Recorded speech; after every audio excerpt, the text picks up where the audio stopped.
Chapter 8. At the Sign of the Spyglass. When I had done breakfasting, the squire gave me a note addressed to John Silver, at the Sign of the Spyglass, and told me I should easily find the place, following a line of the docks, and keeping a bright lookout for a little tavern with a large brass telescope for sign. I set off, overjoyed at this opportunity to see some more of the ships and seamen, and picked my way among the great crowd of people, and carts and bales, for the dock was now at its busiest, until I found the tavern in question. It was a bright enough little place of entertainment. The sign was newly painted, the windows had neat red curtains, the floor was cleanly sanded. There was a street on each side and an open door on both, which made the large, low room pretty clear to see in spite of clouds of tobacco smoke. The customers were mostly seafaring men, and they talked so loudly that I hung at the door, almost afraid to enter. As I was waiting, a man came out of the side room, and at a glance I was sure he must be Long John. His left leg was cut off close by the hip. Under the left shoulder he carried a crutch, which he managed with wonderful dexterity, hopping about upon it like a bird. He was very tall and strong, with a face as big as a ham, plain and pale, but intelligent and smiling.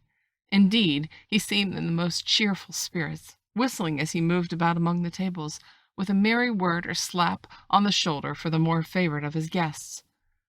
Now, to tell you the truth, from the very first mention of Long John in Squire Trelawney's last letter, I had taken a fear in my mind that he might prove to be the very one-legged sailor whom I watched for so long at the old Benbow. But one look at the man before me was enough. I'd seen the captain and Black Dog and the blind men. Phew, and I thought I knew what Buccaneer was like. A very different creature, according to me, from this clean, pleasant-tempered landlord. I plucked up courage at once, crossed the threshold, and walked right up to the man where he stood, propped up on his crutch, talking to a customer. "Mr. Silver, sir?" I asked, holding out the note. "Yes, my lad," said he. "Such is thy name, to be sure, and who may you be?" And then he saw the squire's letter, and he seemed to give me something almost like a start. "Oh," said he, quite loud and offering his hand, "I see. You are our new cabin boy. Pleased am I to see you." And he took my hand in his large, firm grasp. Just then one of the customers at the far side rose suddenly and made for the door.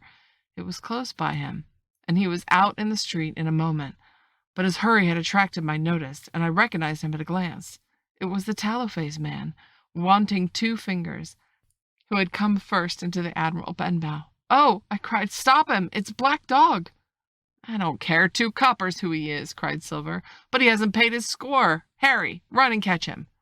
One of the others who was nearest to the door leaped up and started in pursuit. "If he were Admiral Hawke, he shall pay his score," cried Silver.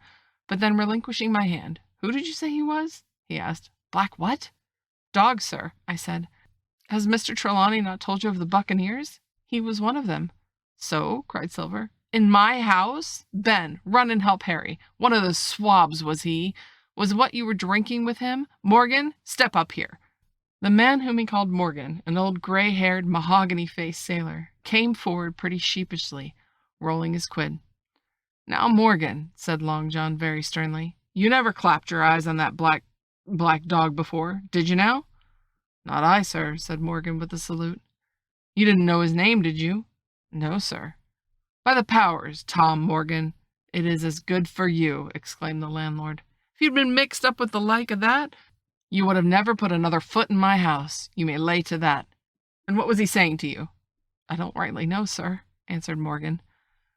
"Do you call that a head on your shoulders, or a blessed dead eye?" cried Long John. "Don't rightly know, do you? Perhaps you don't happen to rightly know who you was speaking to. Perhaps. Come now. Was he jawing, bagging, capping, ships? Pipe up, what was it?" "He was a-talking of keel-hauling," answered Morgan. "Keel-hauling, was you? And a mighty suitable thing, too. You may lay to that. Get back to your place for a lubber, Tom." And then Morgan rolled back to his seat.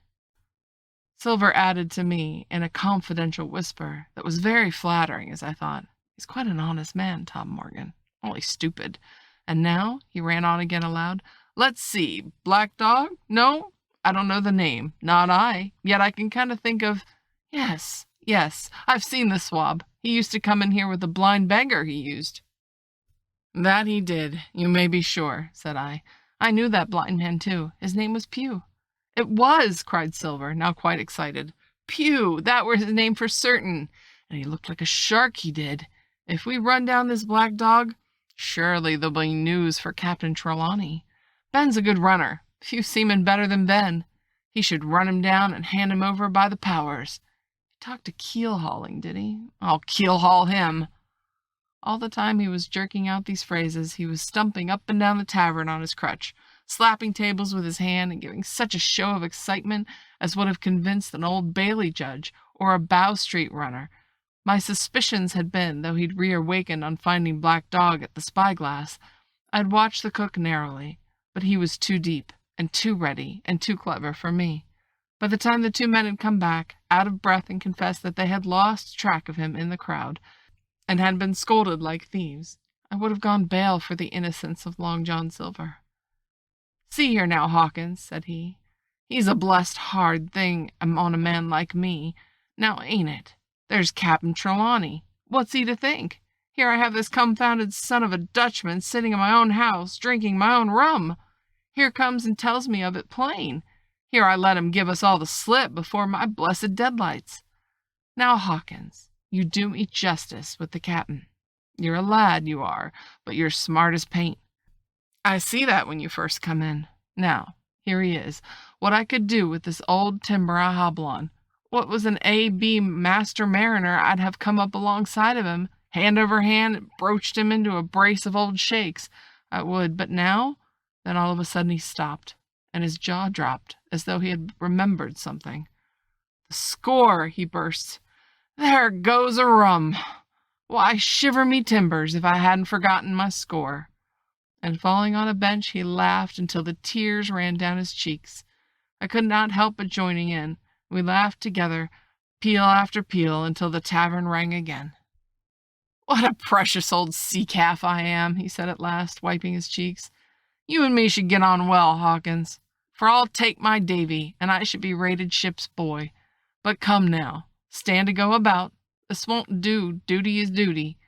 Messmates, I'll put on my cockerel hat and step alongside you to Captain Trelawney and report this here affair. For mind you, it's serious, young Hawkins, and neither you nor me's come out of it with what I should make so bold as to call credit. Nor you, neither, says you. Not smart, none of the pair of us smart, but dash my buttons, it was a good on about my score. And he began to laugh again, but so heartily that although I did not see the joke as he did, I was again obliged to join him in his mirth. Our little walk along the quays, he made himself the most interesting companion, telling me about the different ships that passed by, their rig, tonnage, nationality, explaining the work that was going forward, how one was discharging, another taking in cargo, the third making ready for sea, and every now and then tell me some little anecdote of the ships, or seamen, or repeating the nautical phrase till I'd learned it perfectly. I began to see that here was one of the best possible shipmates. When we got to the inn, the squire and Dr. Livesey were seated together, finishing a quart of ale with toast in it, before they should go aboard the schooner on a visit of inspection. Long John told the story from first to last, with a great deal of spirit and a most perfect truth. That was how it were, now weren't it, Hawkins, he would say now and again, and I could always bear him entirely out. The two gentlemen regretted that Black Dog had got away, but we all agreed there was nothing to be done, and after he had been complimented, Long John took up his crutch and departed. All hands aboard by 4 this afternoon, shouted the squire after him. Aye, aye, sir, cried the cook in passage. Well, squire, said Dr. Livesey, I don't put much faith in your discoveries as a general thing, but I will say this. Long John Silver suits me. The man's a perfect trump, declared the squire. And now, added the doctor, Jim may come on board with us, may he not? To be sure he may, says the squire. Take your hat, Hawkins, and we'll see the ship.